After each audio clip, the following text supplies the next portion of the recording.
أعوذ بالله من الشيطان الرجيم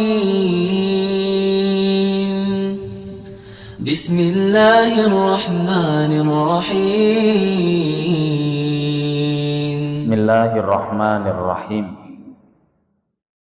Assalamualaikum warahmatullahi wabarakatuh. Alhamdulillahi rabbil alamin. Alhamdulillahi hamdan yuafi ni'mah wa yukafi mazidah. Ya Rabbana lakal hamd kama yanbaghi li jalali wajhikal karim wa 'azimi sultanik.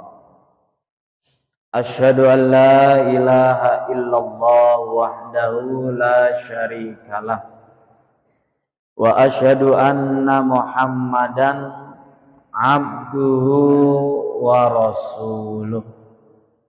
Allahumma salli wa sallim wa barik ala abdika wa nabiyyika wa rasulika Muhammad sallallahu alaihi wasallam wa ala alihi wa sahbihi wa tabi'in ila yaumil qiyamah, amma ba'd. Bapak, Ibu, para jamaah pengaosan rutin setiap sore bulan suci Ramadan, mari sama-sama kula panjenengan ngucap syukur alhamdulillah atas nikmat bulan suci Ramadan, atas nikmat Allah hadirkan ampunan di bulan Ramadan, atas nikmat janji Allah Lailatul Qadar yang mana memiliki kenikmatan khairun min alfi syahr. Bulan Ramadan di dalamnya Allah hadirkan satu malam yang oleh Allah mendapatkan kenikmatan malam 1000 bulan. Dan ini adalah kesyukuran karena Allah hadirkan bukan untuk seluruh makhluknya, namun Allah hadirkan untuk yang khusus, yang mengatakan man amana billah wal yaumil akhir. Salawat dan salam mari sami-sami kula panjenengan ngaturaken dumateng Rasulullah Muhammad sallallahu alaihi wasallam. Mugi-mugi sholawat nipun kaula panjenengan ugi tumindak pitutur engkang derek sunah-sunah nipun Kanjeng Nabi. Allah kersa maringi kaula panjenengan nikmat dados dipun akui umat nipun Kanjeng Nabi. Amin. Bapak Ibu, mari sami-sami kita awiti kajianipun dengan membaca basmalah. Bismillahirrahmanirrahim. Sami sehat sedaya niki nggih? Alhamdulillah. Menunggu waktu berbuka ingkang kurang lebih boten enten 1 jam. Mari kita bersama-sama membahas agama yang oleh Allah diberikan untuk kita sebagai petunjuk hidup. Agama Islam yang hadir untuk seluruh makhluknya, dan sebagai seorang yang memiliki persyarikatan Muhammadiyah, kita mendapatkan keringanan untuk tidak ikut rembuk urusan keputusan apa yang harus kita ambil dari fikih syariat.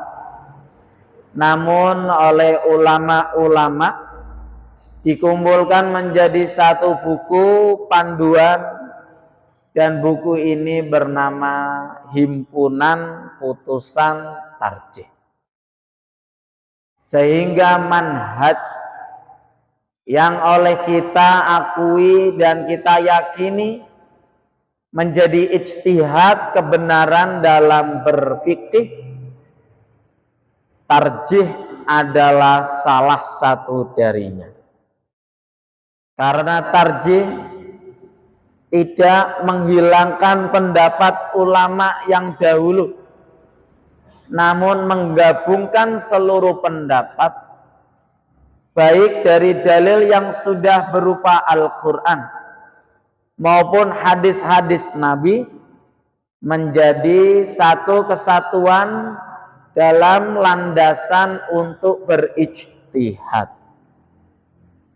Maka tarjih dibutuhkan zaman ini, karena zaman ini manusia, khususnya umat Islam, tidak memiliki wahyu. Wahyu niku berita yang Allah turunkan melalui Jibril. Niku asmanipun wahyu, dibawa dan diberikan kepada seorang makhluk yang khusus menerima. Nanging nek wahyu kurniawan niku ya rencang kula. Zaman ini wahyu yang dari Allah mboten enten. Tapi wahyu asmanipun manusia ya banyak. Maka perlu adanya ijtihad.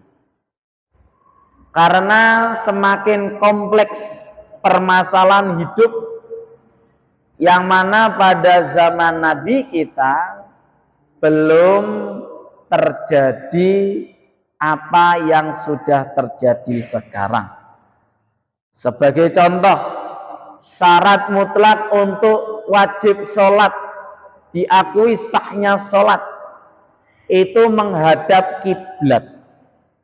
Niku syarat mutlak.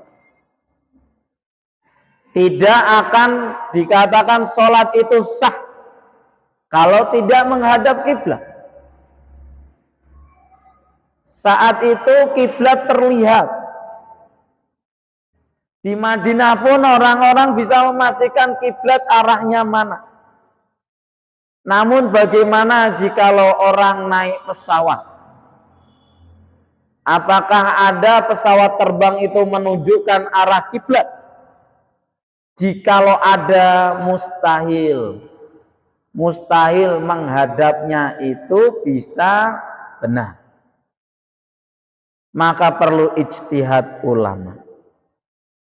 Zaman dahulu Nabi Muhammad hidup di negara Arab yang memiliki atmosfer iklim yang kurang lebih 11-12.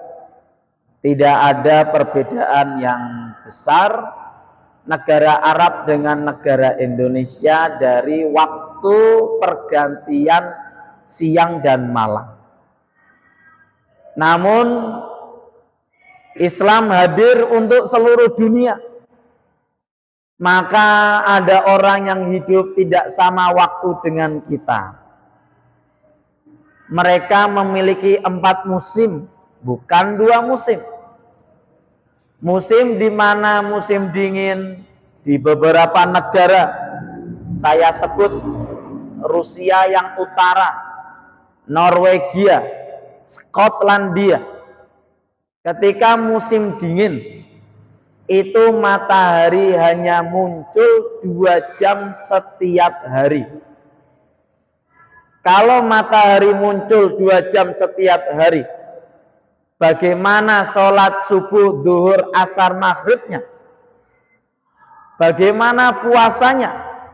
Jikalau munculnya Ramadan di bulan musim panas, maka matahari menyapa penduduk tersebut selama 22 jam.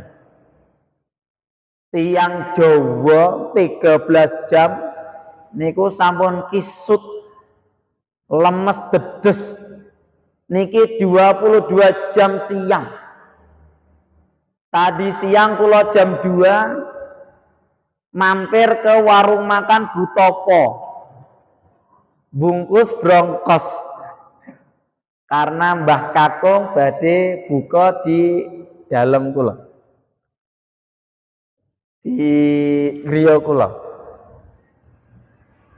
Kula tumbas brongkos, ada makhluk tak kasat mata masih menikmati santapan makan siang. Kula husnudzon mereka musafir. Tapi yo eto musafir kelihatan motornya nggak pakai helm. Ada rumputnya di atas motor. Nah, saya husnudzon, mungkin musafir yang nyari rumput di sekitar Sukorejo. Niki ada negara yang lamanya 22 jam. Bahkan dalam satu momen ada negara di musim dingin tidak muncul matahari selama 1 bulan. Lantas bagaimana puasanya? Adanya malam. Itulah pentingnya ijtihad dan HPT hadir untuk mencerahkan, memajukan pola pikir kita dalam beragama. Bukan berarti agama ini kolot, tapi kita berpikir lebih maju dalam hal menyikapi beragama. Sehingga Islam ya'lu, tetap tinggi. Tidak perlu ada orang yang meninggikan Islam, karena Islam untuk semesta, hadir untuk seluruh daerah. Mila dalam kajian HPT yang akan kula sampaikan, kemarin kita sampun selesai di bab wudhu. Izinkan kula hari ini menyelesaikan bab toharoh. Insya Allah Selasa besok saya mengisi jadwalnya Ustadz Ansori, karena Sabtu kemarin kula tukeran jadwal. Selasa besok mugi-mugi kita bisa membahas terkait bab sholat.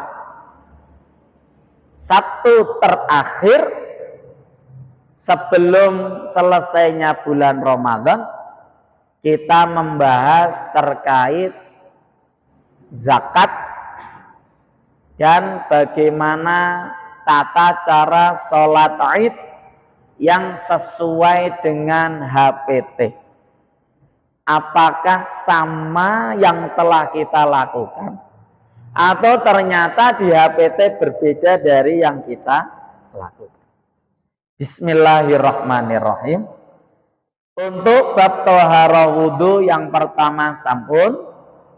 Yang kedua yaitu bab terkait tayamum.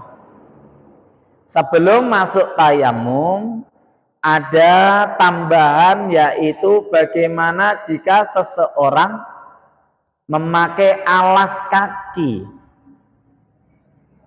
Ambil contoh alas kaki yang oleh orang Arab terkenal bernama khuf. Khuf niku sepatu yang tidak berjahit atau berlubang. Maksudnya sepatu yang tertutup rapat, yang ketinggiannya di atas mata kaki. Berarti khuf itu semua sepatu yang memiliki tinggi di atas mata kaki. Kalau di bawah mata kaki tidak dinamakan khuf. Contoh sepatu olahraga, sepatu pantopel, niku tidak di atas mata kaki, maka bukan termasuk khuf. Apa yang Nabi lakukan dalam hal praktek bersuci? Nabi sebelum memakai sepatu tersebut, kita ambil kalimat yang enak, khuf niku atau khuffain, dua sepatu. Nabi berwudu. Ketika Nabi berwudu suci, tidak batal wudunya, Nabi memakai sepatu itu. Jikalau sepatu sudah dipakai, kok dalam perjalanan beliau memakai sepatu batal wudu beliau, maka beliau wudu tidak perlu mencopot sepatu. Cukup diberi air di telapak tangan, diusapkan di punggung sepatunya, bukan di bawah, punggung atasnya. Atas sepatu, ngapunten kula ambil contoh kaki, punggung kaki sama belakang diusap. Ibu-ibu mboten pirsa nggih, Bu. Mangke nonton di YouTube mawon. Kalau ditayangkan, biasanya dipilih-pilih yang ditayangkan. Atau mungkin setiap hari ditayangkan Ustaz Asim. Dipilih ya, atau setiap hari ya. Yes. Niku punggung depan dan punggung belakang, napa nih? Polok nih. Niku diusap.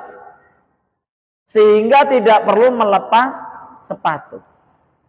Kalau sepatunya di atas mata, kalau di bawah mata kaki, hukumnya wajib dilepas untuk wudu. Kenapa Rasulullah melakukan ini? Rasulullah melakukan ini pada musim dingin. Karena musim dinginnya Mekah Madinah lebih dingin dari Pagersari. Bisa 8 sampai 5 derajat. Sehingga untuk sholat malam dan sholat subuh itu sangat tidak nyaman memakai atau bersentuhan dengan air. Mila memakai sepatu. Sekarang sepatu di dunia jarang yang di atas mata kaki. Adanya di bawah mata kaki. Bagaimana kalau kita memakai kaos kaki? Apakah kaos kaki dihukumi termasuk khuf apa tidak? Ulama Muhammadiyah mengatakan, berfatwa kaos kaki ketika di atas mata kaki dihukumi seperti khuf. Jadi ketika orang memakai sepatu dan dia berkaos kaki di atas mata kaki, boleh tidak wudu untuk anggota kakinya dengan cara diusap. Tapi nek sepatunya digebyur kerantoyo ya malah kademen, diusap mau. Kira-kira terlihat air sudah ada, nggak harus sampai kempling, licin. Enten debune Mas Tasa sisan tak resi mboten sah. Niku sudah cukup membersihkan. Untuk orang yang mukim niku napa? Tidak safar, tidak bepergian, durasi pemakaiannya 5 waktu sholat atau sehari semalam. Rasulullah dalam riwayat sering memakai dimulai sholat duhur atau sholat asar. Untuk apa? Supaya ketika subuh beliau masih bisa memakai khuf. Tapi kalau dia memakainya isya, maka isya untuk besok hari harus dicopot dulu, wudu dulu, baru dikeringkan pakai lagi. Baru boleh untuk napa? Sampai maghrib ke depan. Jelas niki Bapak Ibu? Mila kalau kedinginan, kula sekedap kula selesaikan. Mila kalau kedinginan lebih baik memulai memakai kaos kaki saat siang hari. Matur suwun. Sumangga Pak. Kaos kaki kan pakai sepatu yang dibawa kaki. Nggih. Yang diusap sepatunya atau kaos kaki. Nggih, matur suwun. Pinara Mbak atos-atos. Ketika memakai kaos kaki dan sepatu, mana yang diusap? Nek waktu itu memakainya sepatu, ya diusap sepatu. Kalau waktu itu pas wayah wudhu, kok makainya kaos kaki emawon yang diusap, sepatu yang ditinggal di depan tidak perlu diusap. Tergantung panjenengan sholat memakai kaos kaki nopo sepatu. Nek panjenengan sholatnya memakai sepatu, ya kaos kaki dalam tidak perlu diusap. Diusap bagian paling luar. Dan ngusapnya sampai mana? Seperti ngusap wudhu, sampai mata kaki.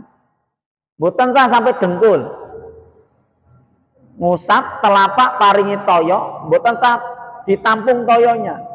Mong ada air di telapak diusap mawon, sekali mawon. Punggungnya, belakangnya, sampun. Ini kemudahan. Karena saya pun selalu melakukan itu di musim dingin. Di Pakistan musim dingin puncaknya -8 derajat, melebihi titik beku. Niku nek tiang wudhu pakai toyo benter nikmat memang. Tapi mereka lupa ketika panas nikmat, berhenti dari panas dinginnya lebih sangat. Maka orang kok musim dingin mandi toyo panas itu lebih kedinginan daripada mandi toyo biasa, bukan dingin ya biasa. Justru kalau toyo panas terasa seger, tapi mandang toyone mandek langsung bergel. Nah, itu.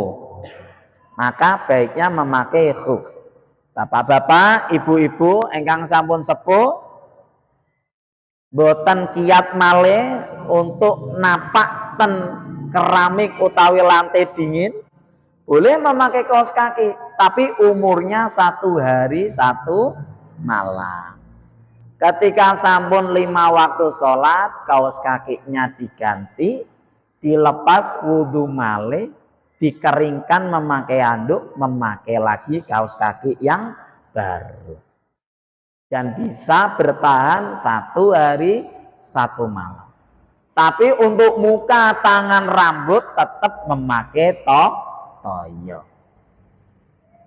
Bagaimana kalau orang yang safar? Orang yang safar bisa sampai 3 hari. Lah Mas Tasa nek kaos kaki telung dino dinggo perjalanan kan apa? Boleh ndak ganti? Boleh. Syarat gantinya nopo? Jenengan di posisi bersuci. Posisinya dereng batal wudhu. Kalau ambil contoh, jenengan wudhu terus ngusap kaos kaki. Wah ini kaos kaki sudah 1 hari, atau mungkin jenengan kerasa kotor sudah bau, hampir mau bau. Ketika posisi bersih, copot, langsung pakai lagi boleh. Tapi nek umpami amit nyuwun sewu, baru dari kamar mandi pipis, lupa ndak wudhu, kaos kaki kok dicopot ganti baru, berarti tidak boleh memakai kaos kaki untuk mengganti wudhu kakinya. Harus wudhu dengan air biasa. Atau ketika nyopot, nyuwun sewu, nyopot lupa, dia ke kamar mandi.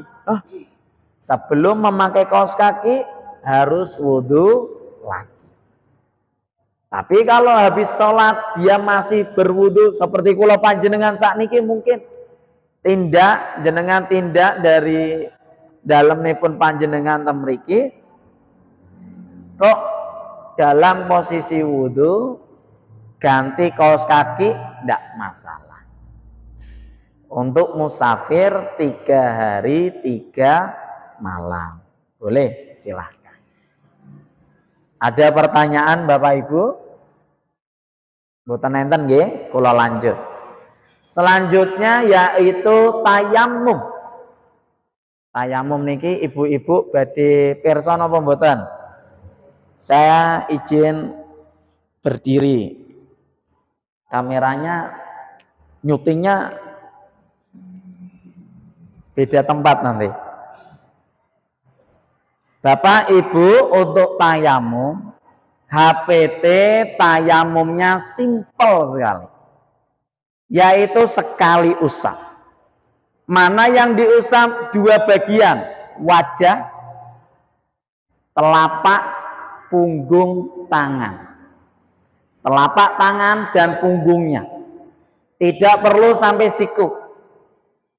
Karena Rasulullah dalam satu hadis pernah dikatakan, Sa'id Hudri meriwayatkan ada seorang laki-laki. Beliau mencari air tidak dapat, sedangkan beliau dalam posisi junub. Maka laki-laki ini guling-guling ten padang pasir. Saawak debu tok, pasir tok. Datang ke Rasulullah, ya Rasulullah, kayak gini saya junubnya, benar atau salah? Rasulullah mengatakan, untukmu cukup seperti ini. Dicontohkan, Rasul nempelkan telapak tangannya ke tempat yang berdebu, tempat pundi niki saged, kaca saged, dinding saged, karpet saged, pasir saged. Ketika nempel, Rasulullah tiup supaya debunya tidak banyak, karena pasti ada yang tertinggal. Kenapa? Kulit kita mengandung minyak basah, walaupun tidak basah sekali tapi mengandung minyak. Dibuktikan kalau kulit nempel kaca mesti enten bekasnya, niku minyak. Minyak inilah yang menyerap atau yang mengikat debu yang suci. Maka kalau tayamum tidak perlu harus terlihat debunya. Ini orang ketok, orang marem. Makanya kalau ada kocok, nyari kocok yang paling raget. Set. Nah, ireng. Boten sah. Cukup tempel, ditiup. Riwayat yang lain diketuk supaya jatuh. Ada riwayat yang lain. Riwayat yang lain ketika Rasulullah tayamum dengan pasir, diketuk. Karena kalau tidak diketuk niki pasir, ngusap ke muka bleret, maka diketuk. Ketika Rasul tempel, tiup, diusap di muka, dan usapnya itu terserah, yang penting satu muka dapat. Jangan lepaskan telapak tangan kecuali seluruh muka sudah kena. Usap boleh satu usapan, rongga-rongganya biasanya orang ngusap seperti ini. Nah ini ki rongga mata itu tidak tenang, maka rongga mata itu harus diusap. Hidung, bawah hidung sini harus diusap. Mila ngusap niku tidak ada caranya. Yang penting muka nempel semuanya, selesai. Jadi mau ikut dari bawah dulu, atas dulu, samping dulu, tengah dulu, bebas. HPT membebaskan. Mung ada beberapa ustadz yang dari atas, dari sini. Nah itu terserah panjenengan. Itu yang jelas intinya satu muka kena. Lanjut tempel di tempat lain. Kalau sini sudah tempel bawah, tiup lagi. Kalau terlihat kotor, kalau enggak ya enggak apa-apa. Usap telapak tangan dari punggung selesai. Punggung selesai. Kenapa telapak tangannya enggak diusap? Karena telapak tangan sudah bersih, kan nempel debu. Lah Mas Tasa perlu ngusap pinggir-pinggir ini enggak? Sela-sela enggak perlu. Jadi sudah mewakili. Usap telapak tangan. Gini juga boleh, mau gini juga boleh, terserah, yang penting telapaknya diusap ke punggungnya sampai pergelangan tangan selesai. Ini tayamum. Dan tayamum itu syaratnya satu, tidak ada air. Mungkin PDAM macet, tok mandek, tidak ada embun karena di siang hari, itu boleh tayamum. Yang kedua, sudah mencari air, ampun batal temriki noleh kanan kiri boten enten toyo tayamum niku keset, keliling dulu. Ada mazhab yang mengatakan radius 1 kilo dari tempat dia mencari baru boleh tayamum, mazhab Syafi'i. Mazhab yang lain pokoknya pun nyari, tidak apa-apa. Ketika sudah nyari dipastikan tidak ada air, boleh tayamum. Yang kedua niku, yang ketiga, dalam kondisi air untuk hidup lebih penting daripada air untuk bersuci. Tiang perjalanan padang pasir membawa sebotol air.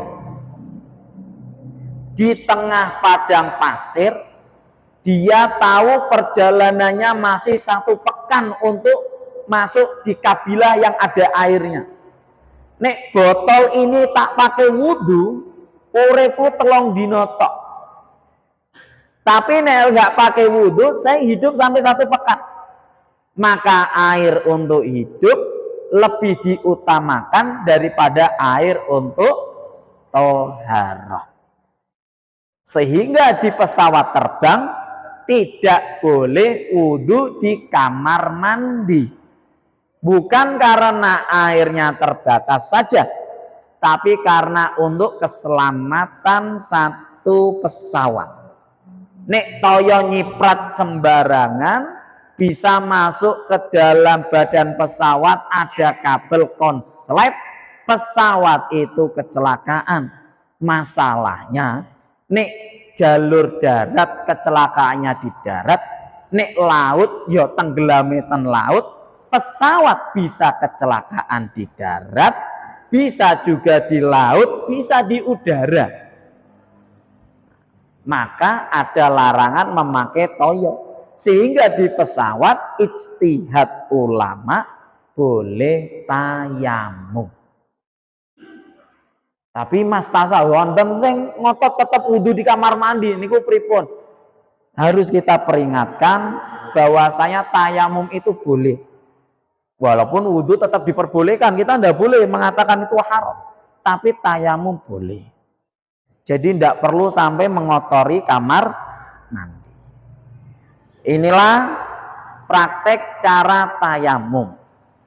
Dan di perjalanan itu boleh bertayamum. Niki cara bersuci yang kedua. Enter pertanyaan Bapak Ibu.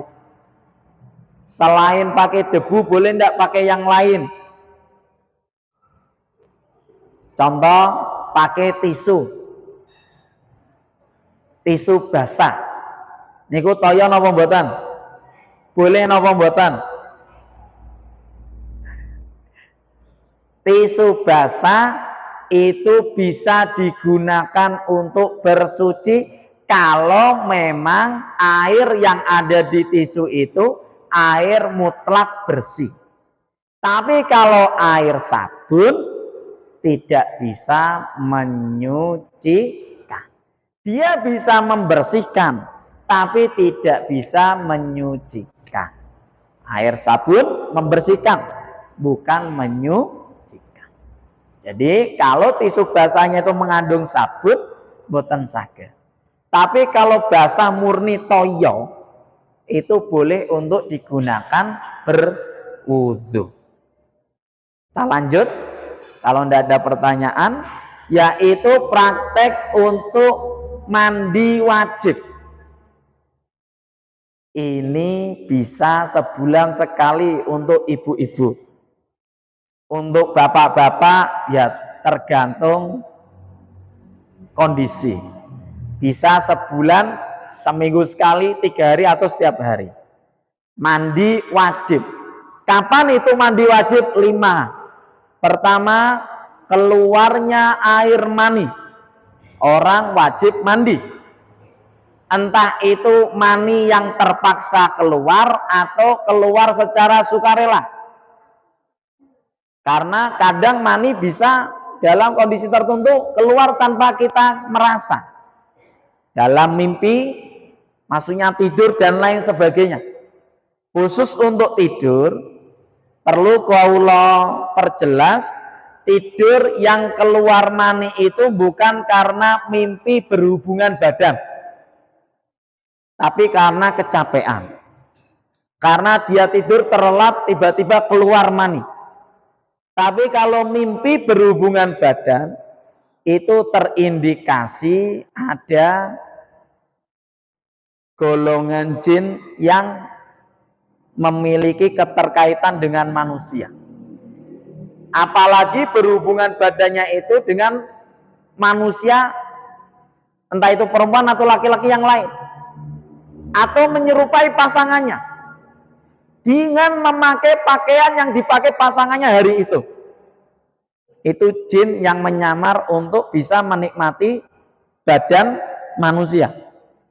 Ini kita bahas di ru'yah insya Allah kalau ada waktu. Kapan jin ini bisa memasuki tubuh manusia? Salah satunya yang paling sering dilupakan saat menanggalkan pakaian, tidak mengucap bismillah. Jin melihat aurat kula panjenengan, aurat itulah yang menarik nafsu jin.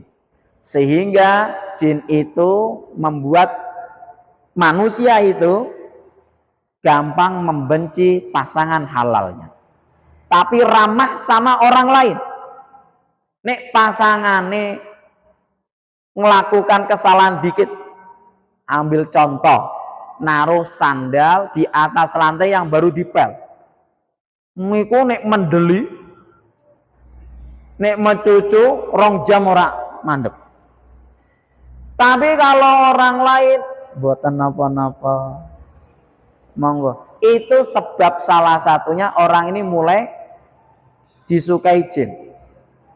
Dijadikan pasangan halalnya buruk di mata dirinya. Tapi kita nggak akan bahas ini, gitu. Kita bahas bagaimana kita mandi wajib. Yang satu, keluarnya mani. Yang kedua, karena berhubungan badan. Entah itu mani keluar atau tidak, asal masuknya, bertemunya 2 kelamin, mandi wajib. Jadi tidak perlu harus mani niku keluar. Yang ketiga, karena haid. Selesai haid, mandi wajib. Keempat, nifas. Selesai melahirkan, keluar darah, darah berhenti, mandi wajib. Yang kelima, ini yang tidak wajib, tapi sunnah muakkad. Laki-laki yang ingin pergi ke masjid di hari Jumat, pada Jumatan, disunnah muakkadkan mandi wajib. Bagaimana cara mandi wajib menurut HPT Tarjih Muhammadiyah? Simple. Yang pertama, pasti lepas baju. Dalam posisi kita itu pertama mencuci tangan. Setiap mau membersihkan apapun, cuci tangan. Setelah cuci telapak tangan, mencuci kelamin masing-masing. Yang laki-laki ya kelaminnya, begitu pula yang perempuan. Dengan tangan kiri. Karena Rasulullah tidak memegang kelamin dan duburnya belakang kecuali tangan kiri beliau. Maka tarjih mengikuti sunnah beliau membersihkan atau memegang kelamin itu dengan tangan kiri. Disucikan boleh dengan air biasa atau dengan air sabun nggak apa-apa. Tapi setelah tangan membersihkan kelamin, tangan ini dibersihkan dengan sabun. Kalau dulu belum ada sabun, pakai pasir. Selesai itu, ambil air, taruh di tangan dua-duanya, disela-selakan di rambut. Sehingga dikira seluruh kepala ini sudah basah dengan toyo. Bukan harus kumpul-kumpul ya. Rambutnya sudah, dalamnya sudah kena air, sela-sela. Baru setelah itu wudhu sesuai wudhu biasa. Ada dua pendapat Bapak Ibu. Wudhu dulu baru nyela-nyela. Ada yang nyela-nyela baru wudhu. Nek kula lebih condong ke wudhu dulu baru nyela rambut. Matur suwun. Setelah nyela rambut, apa yang harus dilakukan? Gebyuran ping 3. Dengan mengusap seluruh badan, tidak boleh ada yang terlewatkan. Ngusapnya ini boleh memakai sabun, boleh juga tidak. Seluruh badan, sela-selanya diusap sedaya. 3 kali gebyuran. Setiap gebyuran nyela-nyela boleh, atau 3 kali nyela-nyela sekali juga boleh. Setelah itu cuci kaki, selesai. Ada riwayat yang lain, bukan dari tarjih, tapi dari mazhab yang lain, wudhunya, nyuci kakinya diakhirkan saat selesai ngebyur sa'awa. Tapi tarjih menganggap wudhu harus sampai kaki. Baru setelah kaki menyiram satu badan 3 kali, tidak perlu kanan kiri. Ada riwayat kanan dulu, baru kiri dulu. Kalau mazhab tarjih, manhajnya tarjih, satu badan langsung digosok. Setelah digosok, cuci kaki sekali, selesai. Ini mandi junub sesuai dengan tarjih Muhammadiyah. Di akhir keterangannya dikatakan janganlah dalam mandi berlebihan menggunakan air. Alias entah kalaulah di sini banyak toyo, juga tidak dihalalkan memperbanyak membuang air. Nek gebyuran dereng ping 8 mboten marem. Harus biur niku tidak boleh, seperti apa yang disabdakan Rasulullah dan yang difirmankan Allah. Ada pertanyaan, semonggo. Kalau wudhu di dalam kamar mandi, wudhu di dalam kamar mandi, pernah ada yang bertanya, kula ulangi, wudhu di dalam kamar mandi itu boleh, tidak masalah. Yang tidak diperbolehkan adalah wudhu yang di atas WC atau kamar mandi yang ada WC-nya. Kalau di atas WC kemungkinan jarang ada orang wudhu di atas WC. Tapi nek wudhu di kamar mandi yang di dalamnya ada WC, nah, bukankah setiap kamar mandi kula panjenengan ada WC? Berarti boleh ndak wudhu? Boleh. Catatannya kamar mandi itu bukan untuk buang air besar saja. Yang tidak boleh, kamar mandi ada WC khusus untuk buang air besar. Tapi nek untuk mandi juga, yang untuk nyuci baju juga, untuk hal yang lain masih diperbolehkan. Dengan catatan tetap tidak boleh di atas WC-nya. Yang tidak boleh atas WC-nya. Jadi kamar mandi tetap boleh wudhu di sana. Dan bagaimana wudhunya? Apakah telanjang? Saat mandi junub, wudhu telanjang boleh apa mboten? Boleh, tidak masalah. Yang mandi pasti buka aurat. Mandi besar harus basah kuyup semuanya, harus digosok semuanya. Kalau tidak enak, biasa memakai basahan, celana pendek, atau memakai daster untuk ibu-ibu, tetap tangan harus menggosok ke dalam badan. Jadi ngerogoh, bahasa Jawa ini pun ngerogoh tangannya supaya seluruh kulit tersentuh telapak tangan yang menggosok badan tersebut. Ada pertanyaan yang lain sebelum kula lanjut? Monggo, Pak.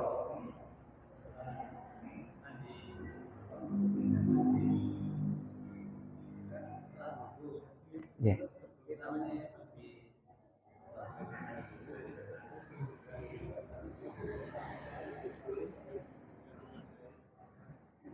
Bagaimana kalau menyiram seluruh badan cukup sekali?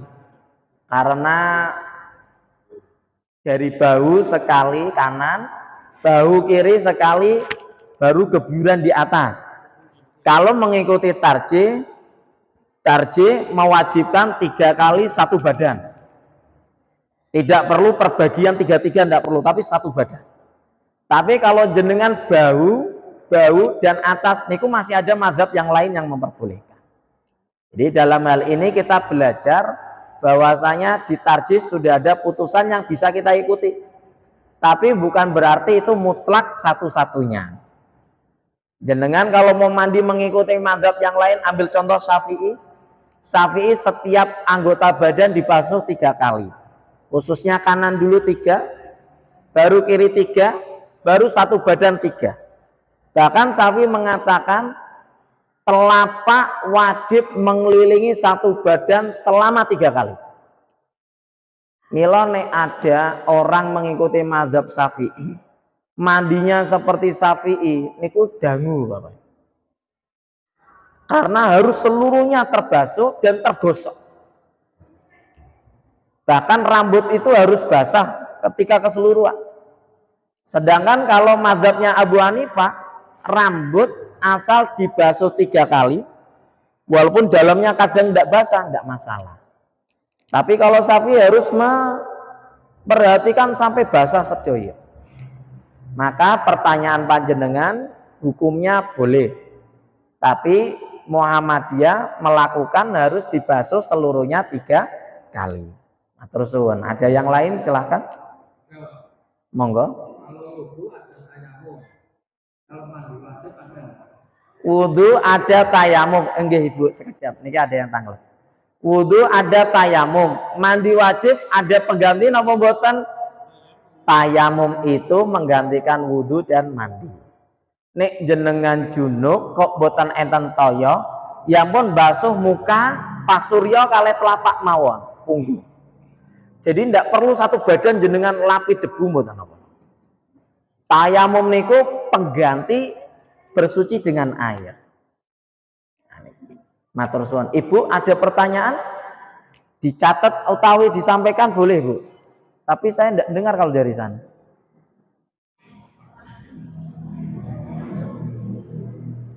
Mungkin ada yang mewakili dari Mas Nurul mungkin ke sana mendengarkan, bisa disampaikan ke saya. Minta tolong Mas Nurul. Dari luar Mas Nurul. Ibu yang di luar. Ampun pakai isyarat Bu, saya belum belajar bahasa isyarat. Mas Nurul saya minta tolong matur suwun. Bukot jam pinten nih? 5 menit lagi. Ya. Sebentar lagi.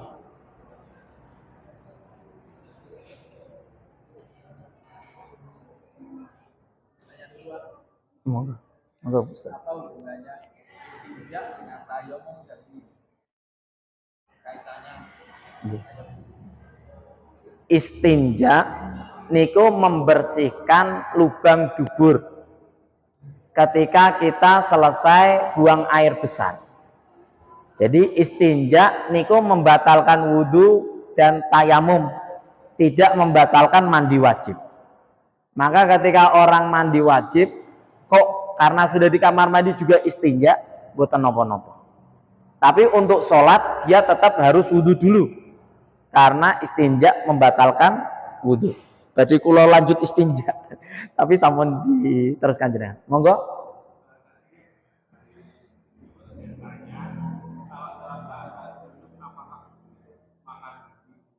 Makan dan minum. Ini ada pertanyaan yang lain enggak? Satu dulu ini. Hanya satu ini.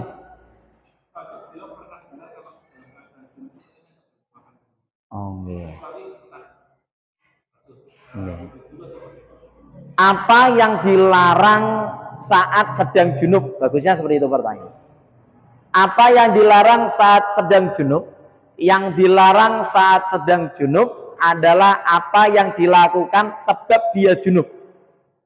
Ketika orang haid dilarang apa? Salat, maka junub tidak boleh salat. Orang haid dilarang puasa, junub tidak boleh puasa. Maksudnya junub itu tidak bisa melakukan apa yang dilarang pembatalnya. Lantas bagaimana kalau ada riwayat orang boleh puasa dalam kondisi junub? Itu sebatas sahur. Karena puasa dimulai subuh. Dia mau menjalankan puasa, mau tidak mau sholat subuh dan posisinya harus mandi. Jadi ini keringanan untuk yang junub malam hari bulan Ramadan. Tapi kalau puasa wayah junub, tidak boleh. Bagaimana subuhnya? Habis subuh dia berhubungan. Apa dia haid? Kan tidak bisa puasa. Atau dia, inilah. Maka makan minum boleh. Tidak apa-apa ibu. Kalau ada yang mengatakan itu tidak boleh, saya sendiri belum pernah mendapatkan dalilnya. Dan setahu saya tidak masalah. Kalau ada dalilnya mungkin saya sampaikan. Tapi tidak pernah di kitab fikih manapun saya baca belum dapat. Bebas, bakso, rendang, sate boleh. Yang nggak boleh makan hak orang lain, enggak boleh. Waktu sudah menunjukkan pukul 6 kurang 10 masuk waktu berbuka. Monggo Bapak Ibu kula panjenengan sami ndonga ngadu ngasta memohon kepada Allah di hari yang ke-22 ini kita oleh Allah diberikan kenikmatan 22 atau 23 nih Pak? 22. Kita diberikan Allah untuk kenikmatan bisa menikmati sajian apuranya. Alhamdulillah hamdan yuwafi ni'mah wa yukafi mazidah. Ya Rabbana lakal hamd kama yanbaghi li jalali wajhikal karim wa azimi sultanik. Allahumma sholli ala Muhammad wa ala ali Muhammad. Rabbana taqabbal minna innaka antas samiul alim. Allahumma inna warhamhuma kama rabbayana shighara. Rabbana inna nas'aluka ridhaka wal jannah waqtimna fi syahri Ramadan bi husnil khatimah. Allahumma salim wa balik lana lailata qadrika. Allahumma balik lana lailata qadrika. Rabbana innaka sami'un qaribun mujibud da'wah wa yaqdiyal hajat. Rabbana atina fid dunya hasanah wa fil akhirati hasanah wa qina adzabannar. Subhanaka rabbika rabbil izzah amma yasifun. Salamun alal mursalin walhamdulillahi rabbil alamin. Matur suwun. Insyaallah hari Selasa kita akan membahas bab salat, yaitu salat yang sendiri dan bagaimana salat secara berjamaah menurut himpunan putusan tarjih. Assalamualaikum warahmatullahi wabarakatuh. سبحان ربك رب العزة عما يصفون وسلام على المرسلين والحمد لله رب العالمين صدق الله